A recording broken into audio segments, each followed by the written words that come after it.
video is let's talk about mga sikreto ng mga kalalakihan na sana alam nating mga kababaihan. Kapag alam mo to, mas mapapadali na ang lalaki ay mas ma-inlove sa'yo. Kung pakiramdam mo bilang isang babae, nangangailangan ka pa ng manghuhula or ng isang crystal ball para lang ma-interpret mo ang feelings kung ano yung gusto ng partner mong lalaki, hindi ka nag-iisa. Habang tayong mga babae ay nagja-jump sa isang complicated na situation, ang mga kalalakihan ay iba. Gusto nila ng simple and straight to the point. Hindi sila magaling when it comes to emotions game. Dahil yan na karamihan sa mga kalalakihan ay reluctant na mag-open ng kanilang feelings doon sa partner nila. Kaya nauuwi sa miscommunication, arguments, hindi lang naman kasi puro intimate ang gusto ng mga kalalakihan. May mga bagay na pag-uusapan tayo dito na sana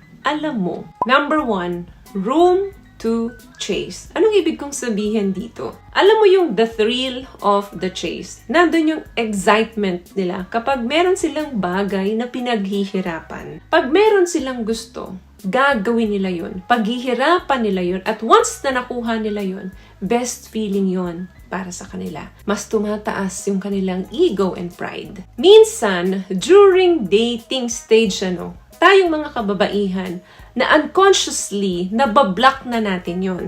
Kasi nga, nagiging giver na tayo, na pagbibigyan na natin sila madalas. Kung ikaw yung palaging nag-i-initiate or palaging nag-uumpisa na i-text mo siya, tawagan mo siya or mag-aya ng date, yan na, mabuborang lalaki. Bakit? Kasi inaalis mo yung space sa kanya na maramdaman niya yung urge para i-pursue ka niya. So, nagigets mo ba yung sinasabi ko? Don't force things. If he is into you, it will find its way. Hindi ito playing games. It's about him knowing his unconsciously choosing you and not being pushed you into anything. Dapat nandun pa rin yung mindset na kukunin ko to dahil gusto ko to, paghihirapan ko to dahil gusto ko siya. Ang tanging gagawin mo lang dyan is mag-respond doon sa effort niya to move forward. Maglagay ka rin ng effort para maipakita sa kanya na na-appreciate mo lahat ng ginagawa niya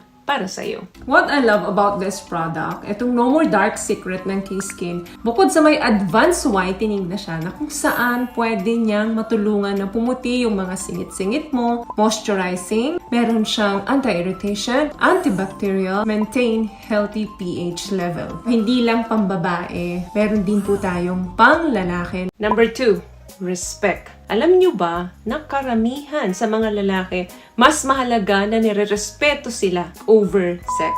Madalas, number 1 sa kanila ang respect at pangalawa lang ang sex. Okay, ang mga kababaihan at mga kalalakihan, nangangailangan pareho ng respeto yan. Pero magkaiba ang definition ng respect sa kanila. Subukan mong magkwento sa kanya about your day at work. Yung mga stress mo, yung bad days mo. Tingnan mo kung ano yung sasabihin niya sa'yo. Solution agad. Kasi karamihan sa mga kalalakihan, problem solver yan. Pero ikaw, hindi naman talaga solution ang hinahanap mo sa kanya. Gusto mo lang ng someone na makikinig sa'yo. Tapos medyo hindi mo nagustuhan yung suggestion niya sa'yo. Then sasabihin mo sa kanya na, I don't need your help. Tingnan mo kung anong mararamdaman niya. Napakalaking disrespectful para sa kanya yan. Pero sa'yo, hindi naman yun ang ibig mong sabihin. Once na dinisapprove mo yun, mahihit mo yung ego ng isang lalaki. Kasi ang respect and love para sa mga kalalakihan ay same ang level. So, always give compliments and appreciate your partner. Kasi once na na-appreciate mo, naku-compliment mo yung partner mo, mas ibinubus mo yung ego nila. Gustong-gusto nila yung pakaramdam na yun. Kasi kapag ganon, pakiramdam nila, pinagkakatiwalaan mo sila. Isa sa best feeling para sa mga lalaki, yung nararamdaman nila na tinatrust sila ng mga partner nila. Last one, acceptance of his help. Yes, oo. Very independent ka. Confident and entirely capable of looking after yourself. However, walang kinalaman yan kapag tumatanggap ka ng tulong sa partner mo. Lahat tayo, gusto natin yung pakiramdam na kailangan tayo, wanted tayo ng mga partner natin. Ito lang kasi yung way para maipakita nila sa pamamagitan ng action nila kung gaano nila kayo kamahal. Dahil hindi nga sila ganun kagaling when it comes sa kanilang emosyon, sa kanilang feelings, dito maipapakita nila sa pamamagitan ng actions nila na nandyan sila para sa'yo. Paano kung ipagdadamot mo sa kanya yon? Kasi nga, pakiramdam mo, kaya mo. Don't get me wrong. Ang mga kalalakihan gusto niyan magkaroon ng isang babae or makakasama sa buhay na merong strong personality. Kasi alam nila paano ito mag-navigate ng mga challenges sa buhay nilang papasukin. Kahit sa maliliit na bagay like yung pagpalit ng gulong, paano niya na-handle ang mga desisyon kahit na siya ay galit. Yan yung mga turn on or mga gusto ng isang lalaki. Pero kinakailangan niya rin na maiparamdam sa'yo para ma-express niya yung desire niya to make you happy. To make life easier for you. Andyan siya, na mas maging kapaki-pakinabang siya. So, hayaan mo siyang i-enjoy yung mga bagay na ganito para sa'yo. Tumanggap ka ng mga tulong galing sa kanya. Kung kinakailangan mo ng tulong, magsabi ka. Hindi naman sign ng kahinaan nating mga babae yun.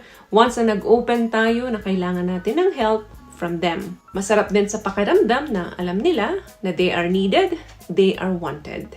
So, may nakuha ka bang tips sa mga napag-usapan natin ngayon? At kung nagustuhan mo ang ating video, please give it a thumbs up, comment down below, and also share this video na rin po sa mga kaibigan na sa tingin yung matutulungan ng video natin. Once again, palagi po kayong mag-iingat at palagi po kayong manalangin. Thank you guys for watching and see you in our next one. Always love yourself and be a blessed thing. Bye!